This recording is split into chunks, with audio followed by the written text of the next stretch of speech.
Hey guys, Prangell Gaming here and welcome back to another match preview. This one is Bristol City versus Millwall, and I'm going to be honest here, I don't have a lot of confidence going into this one. Not because I think Millwall have been playing bad football, I just think that Bristol City do have a decent bit about them, and that may come as a surprise to some of you. Now, as for Bristol City, they have the better of the two records against us, winning 34 to Millwall's 29. And before Bristol City actually lost to us most recently, they actually were on a pretty decent run. They went 4 games without losing to us, and their last win was in 2012 at Ashton Gate, where Nicky Maynard bagged the winner. Someone that I've always praised so highly, just doesn't seem to have done well at MK Dons. Now, Millwall, as I said, have recently beat them. Well, I say recently. The last time we beat them was in 2013 at the Den, where we won 2-1. And I believe Danny and Gesson scored one of those goals. So possibly not the best of squads we had back at that point. Now, so far this season, Bristol City are doing much better than us. They've won a game, they've drawn a game. And, well, unfortunately for them, they've also lost a game. The win was the opening day of the season where they beat Barnsley 3-1. They just also recently drew 2-2 with Brentford. And then they lost 2-1 to Harry Redknapp's Birmingham. And did also win 5-0 in the Cup against Plymouth. A pretty good feat. Now, as for Millwall, we know the score with the Lions. They've lost 2 now, losing 1-0 to Forest, 4-3 to Ipswich. And then they also drew 1-0 with Bolton, actually picking up a point this season. Prior to that, they actually did manage to win 2-0 in the Cup against Stevenage. Now, into the team news. Bristol City have 2 players out and a new player coming in that could actually feature against us. Cauley Woodrow has joined on a season-long loan from Fulham. Someone that I actually think is a very good striker. Been quite unlucky not to get game time at Fulham. I think he's been loaned out quite a few times now. Bit of a shame. He seems a decent striker. But yeah, Bristol City have picked up an absolute gem there. And I think he's going to really cause some damage in this season moving forward. And he obviously solves some of the attacking crisis that they have had in terms of needing players to score goals. Now, they do have 2 players out. Matty Taylor, who they signed off Bristol Rovers last season. And Milan Juric, someone that I haven't really heard too much of.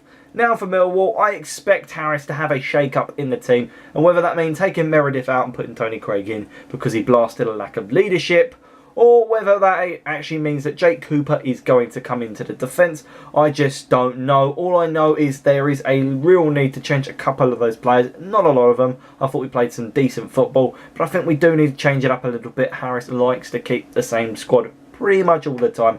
We don't want that all the time. We want newer faces getting involved. I know Ryan Tunnicliffe possibly could make Reading, but he ain't going to make this one. Now, the team I would play, I'm going to go with King in goal. I think he deserves a chance. It's not that I absolutely hate Archer.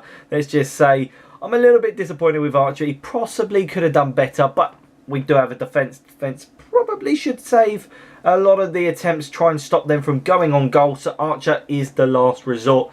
And, well, unfortunately, he did not save very many. He actually let in a lot of shots against Ipswich. Pretty much half of their shots on target. That is dreadful.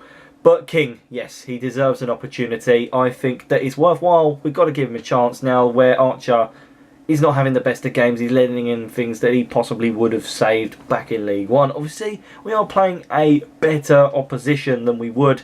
But yeah, give him an opportunity. Then I would also keep Meredith in the team with Webster, Hutchinson and McLaughlin.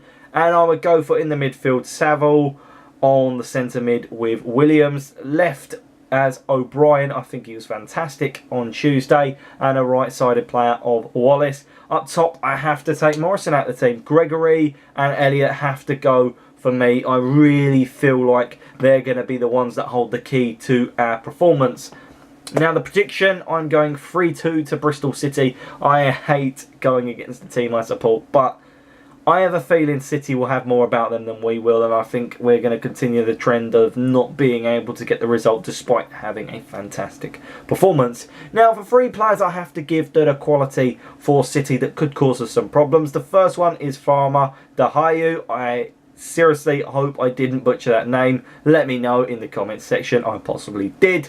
Now, he's Bristol City's most record signing. 5.3 million he cost City. Millwall don't have that sort of money to be spending on players, but he's already scored a goal and he could be key moving forward.